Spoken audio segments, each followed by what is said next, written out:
Lo que nos está pasando es el libro que tengo en las manos, escrito por Moisés Naim. Moisés Naim es uno de los hombres líderes de opinión más influyentes que hay en el mundo. Este libro me gustó porque ahonda en las grandes problemas o inquietudes que todos tenemos en el mundo, pero aparte de eso lo hace con un lenguaje directo, profundo, muy bien escrito este libro. Moisés Naim, bienvenido a Redman Noticias. ¿Qué tal, Gabriel? Gracias gracias por la invitación, Gabriel. Plantea usted que la FIFA y el Vaticano tienen sus parecidos. Dice usted, los dos jefes de estas iglesias son argentinos. Y concluye usted que en ambos casos son mejores sus seguidores que sus líderes. Así es, ahí es una realidad, pues, ¿no? Que el mundo tiene un problema de liderazgo importante. El mundo está enfrentando problemas importantísimos, sí, que no tienen precedentes y que van a cambiar muchas cosas y que requieren líderes importantes, líderes que verdaderamente tengan una visión de lo que está pasando y lo que hay que hacer al respecto. Pero el mundo no y hay pocos de esos, como sabemos. Pero lo que digo, una de las cosas que digo en ese libro es que no solo tenemos, el mundo no solo tiene un problema de líderes, sino también tiene un problema de seguidores. Seguidores que se han hecho muy frágiles y muy vulnerables y fáciles de engañar y manipular por los charlatanes, por los mentirosos, por los líderes falsos, los demagogos. Entonces, hay una gran pregunta ahí, que es que sí, tenemos un problema de líderes insuficientes, pero tenemos un problema de malos seguidores. Colin Powell era el secretario de Estado de Estados Unidos el 11 de septiembre de 2001. Usted nos entrega un sorprendente relato de la reacción de Powell cuando se enteró de la noticia. Así es, el secretario de Estado, el canciller, el ministro de Relaciones Exteriores de Estados Unidos estaba en Lima ese 11 de septiembre del 2001. Él estaba allí no tenía nada que ver con la tragedia que se avecinaba. Él estaba allí porque los cancilleres de América Latina estaban firmando un documento que se llama la Carta Democrática, donde comprometen a sus gobiernos, los jefes de Estado y los gobernantes, se comprometen a proteger, fomentar, cuidar la democracia. Ese es un texto que no tiene precedentes en la historia de América Latina ni realmente del mundo. Era muy importante y por eso que Colin Powell se fue a Lima. No tenía nada que buscar allí, salvo con su presencia señalar la importancia de lo que se estaba haciendo. Pero eso no llegó muy lejos porque en cuanto estaban a punto de firmar y de terminar todo el protocolo, él se levantó por la mañana y fue al Ministerio de Relaciones Exteriores de Lima, de Perú, y de allí fueron al lugar donde se iba a firmar el documento. Pero eso no llegó a ocurrir porque le informaron que había un ataque terrorista contra Estados Unidos. Y de allí se fue al aeropuerto y del aeropuerto se fue a Estados Unidos. No se pudo concretar. Al final se firmó la Carta Democrática y desgraciadamente no ha tenido mucho impacto, pero era una muy buena idea que no tuvo su momento. En otro capítulo, usted se plantea qué tan cerca estamos de una guerra entre Estados Unidos y China. Y para ello, usted parte de una historia que incluye al general historiador Tucídides en el marco de la guerra de Atenas contra Esparta. Usted se fue por allá muy lejos. Es correcto. Este es un general, Tucídides, que además de ser general fue uno de los primeros historiadores y escritores del mundo en su momento, en las guerras, como bien dices, en las guerras de Grecia, etc.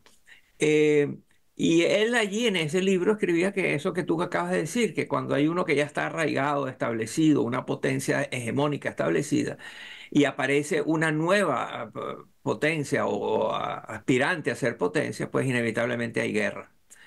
Eso creo que lo podemos ver hoy en día entre Estados Unidos, la potencia bien arraigada, y China, la potencia en ascenso.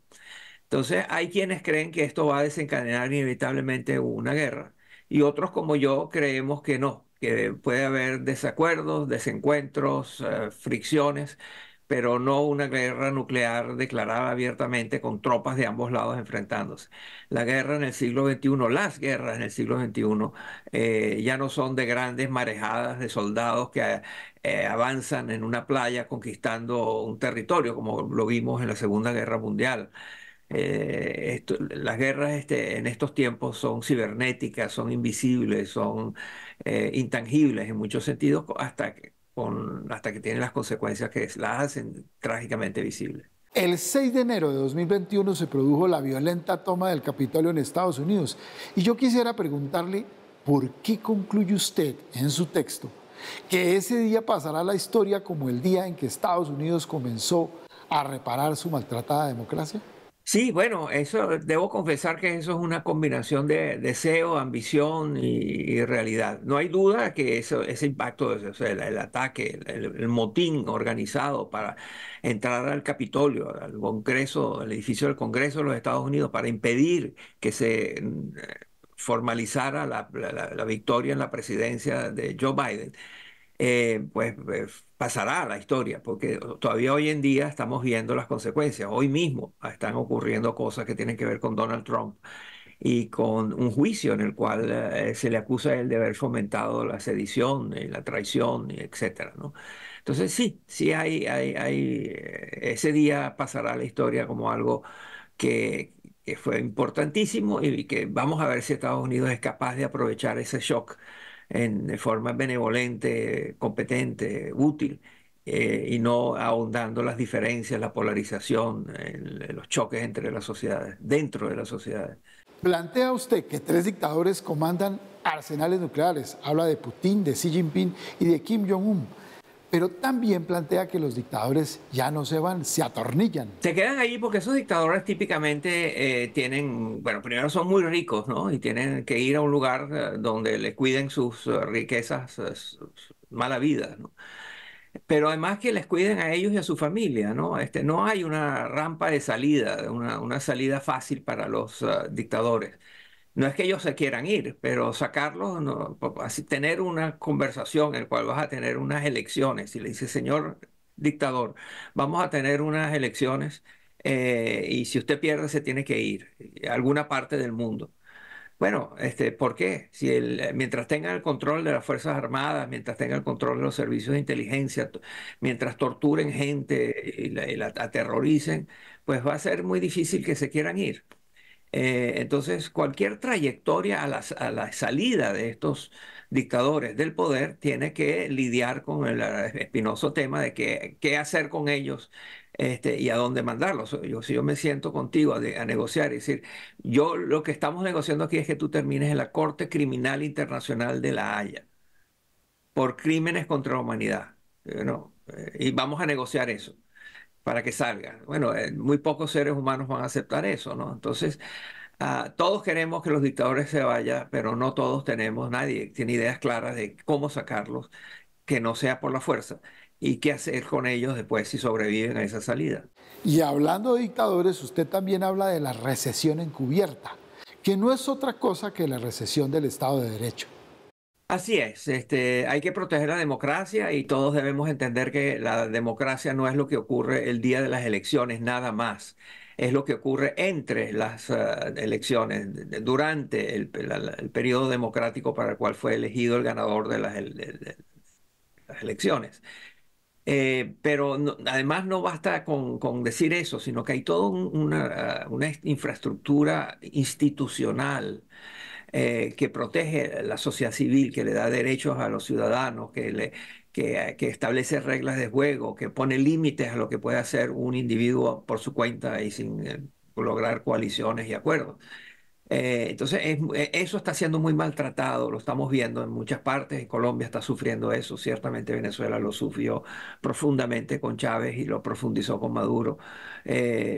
Así, en fin, lo estamos viendo en muchos países donde hay un descuido y un maltrato al Estado de Derecho que define los derechos que tiene todo ciudadano. Otro de los hechos inevitables de la humanidad es esa carrera por la conquista del espacio, que tiene dos grandes objetivos, el turístico y el militar, que es lo que usted plantea, ¿no? Y entonces eso tiene que ver con nuevas tecnologías y nuevas instituciones.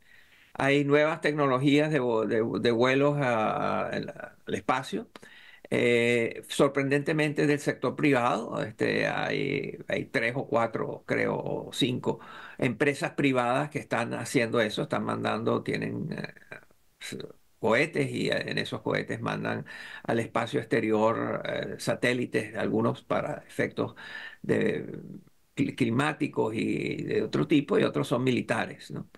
Eso está ocurriendo, la privatización del espacio está ocurriendo y estamos viendo qué pasa, pero ahora estamos viendo que India está mandando cohetes al espacio, Japón también acaba de mandar uno. En fin, el espacio se ha tornado en un lugar muy, muy concurrido, tanto por intereses políticos como militares como económicos. Al hablar usted en el texto del espacio cuenta la anécdota del explorador británico George Mallory, que explicaba que había decidido escalar el Everest porque está ahí. Y no ha sido conquistado. Hay una gran propensión de los seres humanos. No dejar que las cosas estén ahí, sino irlas a buscar, a investigar, a explorar. Los grandes exploradores de la historia, ¿no? Son los que nos han dado una visión, son los que dan la visión del mundo en ese momento, ¿no? Porque está allí, explica muchas de las conductas de los gobiernos y de los estados y de las sociedades. Habla usted de la otra pandemia, y esta sí que es preocupante. Se refiere a los trastornos mentales. Y dice usted que cerca de 1.000 millones de personas en el mundo sufren de depresión. Y es que las enfermedades o las enfermedades, la salud mental o la falta de salud mental es muchas veces poco visible. La gente dice, mira lo que le está pasando a él o a ella. Dice, bueno, no, es que tiene un día flojo, un día lento, está triste. Bueno, muchas veces eso no, esa invisibilidad hace que no se atienda adecuadamente la depresión, los suicidios. El número de suicidios es insólito, está en ese capítulo del libro que tú citaste, ¿no? eh, la gente se está suicidando a tasas que no teníamos en el radar, que no habíamos visto hasta ahora.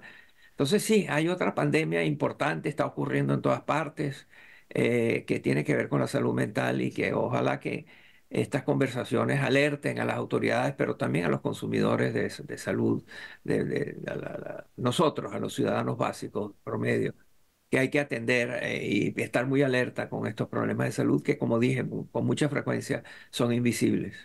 Ahora, yo creo que la gente prefiere hablar poco del tema. Temen revelar que sufren de depresión, ¿cierto?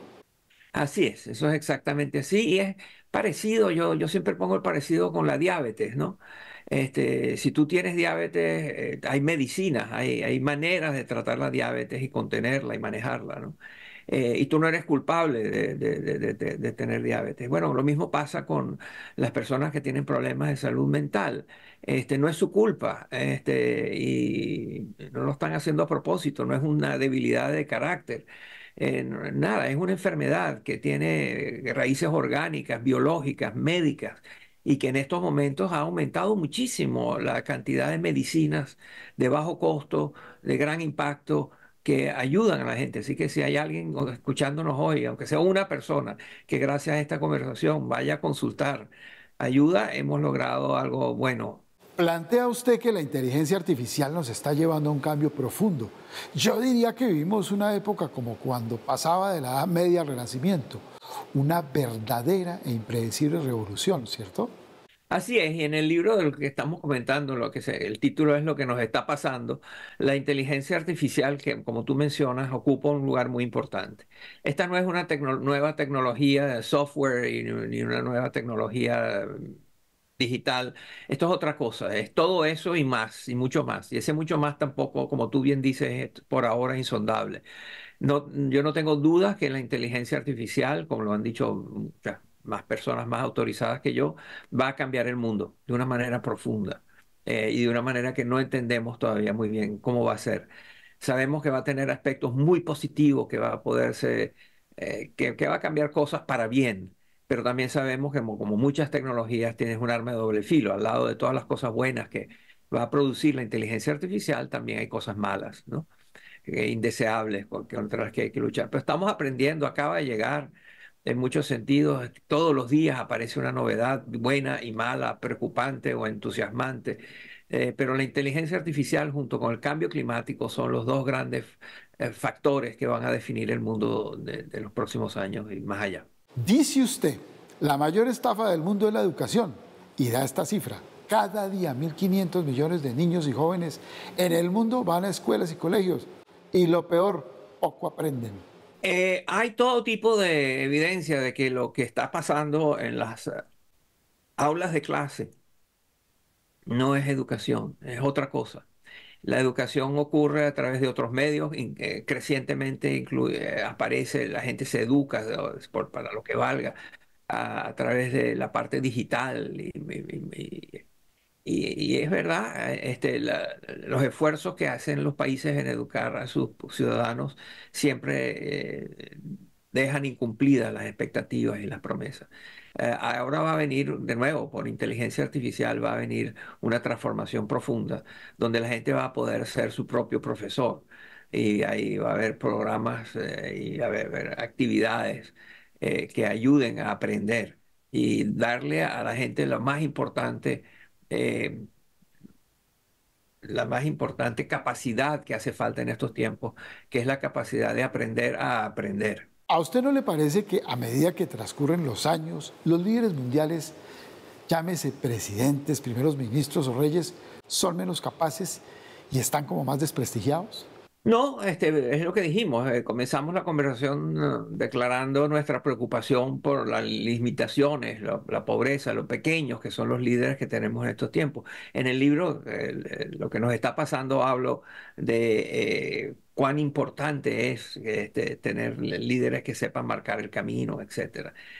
Sí, y bueno, efectivamente hay eso, pero no hay que tener mucho cuidado con decir que esto no había pasado antes. Hay que recordar que Winston Churchill, el primer ministro inglés, a quien se le debe la victoria del Reino Unido en la Segunda Guerra Mundial, le ganó a Hitler, pues. Regresó a su país y fue a unas elecciones y lo votaron. No con Vega Alta, sino lo votaron del cargo, o sea, no ganó las elecciones. Este héroe que todo el mundo estaba de acuerdo que gracias a él, a su tenacidad, a su estrategia, a su carisma, había logrado movilizar a la sociedad inglesa y al mundo y participar en las alianzas con Stalin y con Roosevelt para derrocar a Hitler. Este era un titán de la política mundial, un gran líder sin duda, pero cuando fueron a consultar al pueblo, el pueblo votó en contra de él. Entonces, esto hay que tenerlo en mente, ¿no? Este, sí, hay líderes, pero ese es un terreno muy oscuro, muy resbaloso. Está el claro ejemplo de lo que sucede en Estados Unidos con sus líderes. La presidencia la disputan Trump y Biden, dos hombres con demasiados años encima.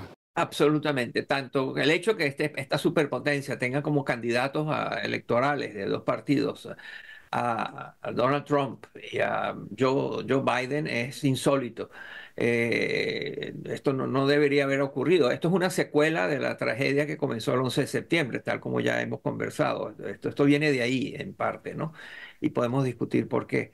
Pero el hecho concreto es que sí, en Estados Unidos es un país importantísimo para el mundo, que en estos momentos, este año, va a decidir quién es su líder para los próximos 4 años. Yo tengo la impresión que si gana Biden va a estar allí 4 años o menos. Si su salud le permite, se va a quedar 4 años y después se va. Mientras que si es Trump, va a hacer todo lo posible por quedarse tanto tiempo como se pueda manejar. ¿Usted cómo ve las elecciones en Venezuela? ¿Maduro seguirá atornillado? Maduro está atornillado y capacitado y empoderado por las Fuerzas Armadas de Venezuela, por los servicios de inteligencia y de represión y de tortura que operan en Venezuela y por aliados como Vladimir Putin en Rusia, por supuesto los cubanos y los iraníes, los chinos, etcétera. Entonces, él tiene una coalición internacional que lo está apoyando y que no va a hacer que sea tan fácil. Y repito lo que dije en lo que estábamos conversando, a un dictador tú no te sientas con él y dices, bueno, vamos a negociar tu salida para que te vayas y no regreses más nunca. Eso no pasa, nadie va a aceptar eso. Como dijimos, hay un artículo en el libro de lo que nos está pasando que dice que no tenemos rampas de salida en la carretera esta hacia el poder. Una vez que se insertan allí, se arraigan allí, es muy difícil sacarlos. Eso no quiere decir que no van a hacer todo tipo de actos y de teatro y de manipulación mediáticas para mostrar que en Venezuela hay una democracia y que Maduro es un líder muy querido y muy aprendido, y muy querido, digo. Y eso, no es, eso sabemos que no es cierto, ¿no? Señor Naim, muchas gracias por estar en Redman Noticias. Muchísimas gracias por la invitación, fue un placer conversar contigo.